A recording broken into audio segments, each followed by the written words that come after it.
It's that time once again where we talk about the most ridiculous reviews on Rotten Tomatoes for a particular movie. And today we're looking at the reviews for Avatar: The Way of Water, which in fairness has a 78% on the Garbage Tier website. But that didn't stop some of these professional critics from exposing themselves as the hacks that they are. Let's discuss. I watch so you don't have to. Before I get started, I'd like to kindly ask that you hit the like button and please subscribe to the channel for more content just like this. All I'm offering is the truth, nothing more.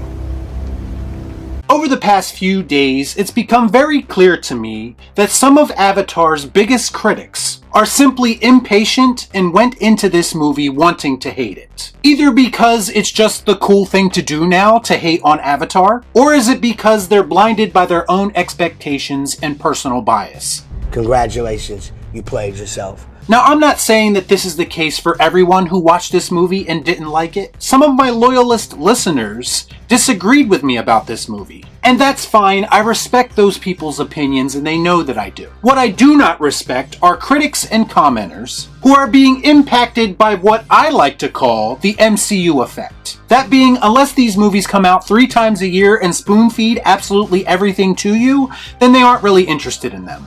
No, don't like that. These are people who forgot how to be patient about films and filmmaking because of the MCU. And they don't realize all the time and effort that goes into creating a movie like Avatar. Because this isn't your bullshit CGI that we got in She-Hulk. This is advanced CGI with real motion capture performances. And a lot of planning and dedication went into making all that happen. 13 years of planning, to be exact. It's been 84 years. To me, fans of real cinema should be able to find at least one thing they can appreciate about this film. Because in my mind, if nothing else, it is a work of art, especially visually, and doesn't deserve to be lumped in with these other soulless cash grabs. Now, as for the negative reviews themselves, we'll start with one Doug Walker from Channel Awesome, otherwise known as the Nostalgia Critic on YouTube. I believe he currently has around 1.2 million subscribers, and I can assure you I am not one of them.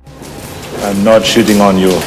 Doug said, quote, "Though a technical spectacle, Cameron has evolved his storytelling from Save the Rainforest to Save the Whales." And this, my friends, is the problem with modern movie criticism, and sites like Rotten Tomatoes specifically. Consensus reviews or criticisms like this give people who don't know any better a false idea about what this movie is actually about. It's literally the Martha scene from BVS all over again. Something very familiar about all this. They boiled the entire plot of the movie down to just one of the many messages in this film. If Save the Whales is all you got out of this film, then you're either an idiot or you weren't paying attention. Or like I said, you went into the movie wanting to hate it, so you're just looking for reasons. You see, I actually went into this movie with no expectations. Because I wasn't really a huge fan of the original movie, and while the story wasn't Shakespeare by any means, it was a much improved story compared to the original, and one that I think will resonate with audiences who give it a chance. That makes sense. There's a very human message in this movie, which I spoke of already, about fatherhood and about family. You see, it's easy for people to criticize Avatar for its storytelling, but here's a question: why don't these same critics keep this same energy when talking about the MCU? Oh, that's right, because they so desperately want to like those movies that they conveniently overlook flaws in them and desperately try to defend them in some instances. Fuck you!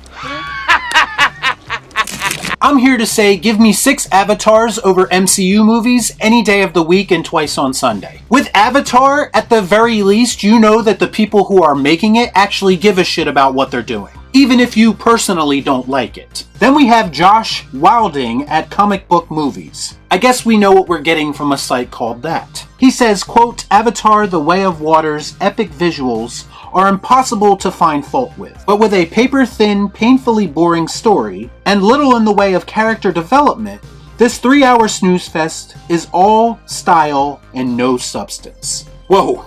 For a moment there, I thought he was describing Marvel Phase 4, but I guess I was mistaken. Our content sucks.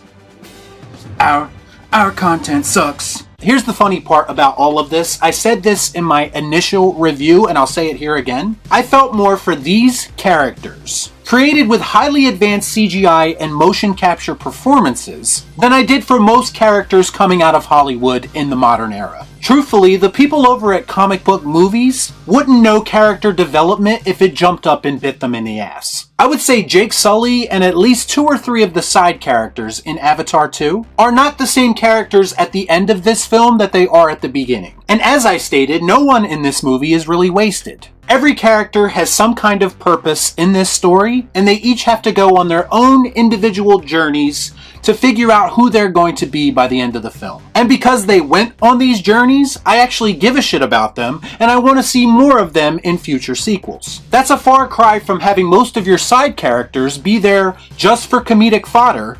Ha ha, very funny, motherfucker. While the other half serve no meaningful purpose to the story to begin with. So I don't think this person watched the movie right. Do better. And finally, we have Mark Kermode, or Commode in this case, from The Observer UK, who says, quote, astonishing, enthralling, exciting, immersive.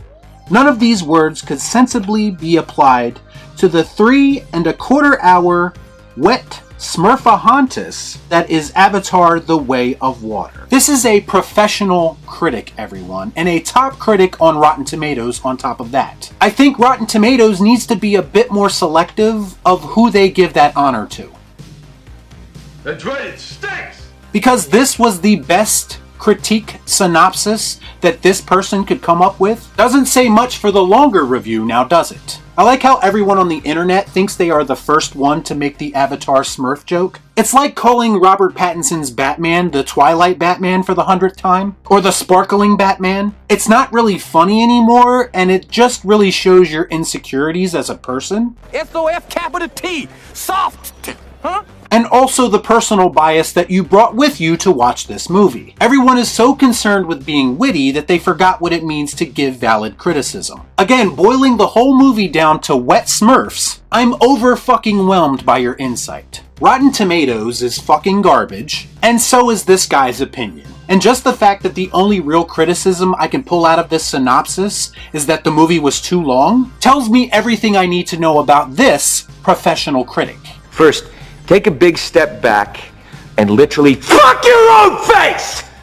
Maybe it's time that this person goes into a new line of work, because reviewing movies ain't really working for you, Chief. This type of shit is the very reason that I started this series of videos, so I could expose to you just how full of shit most of these critics actually are.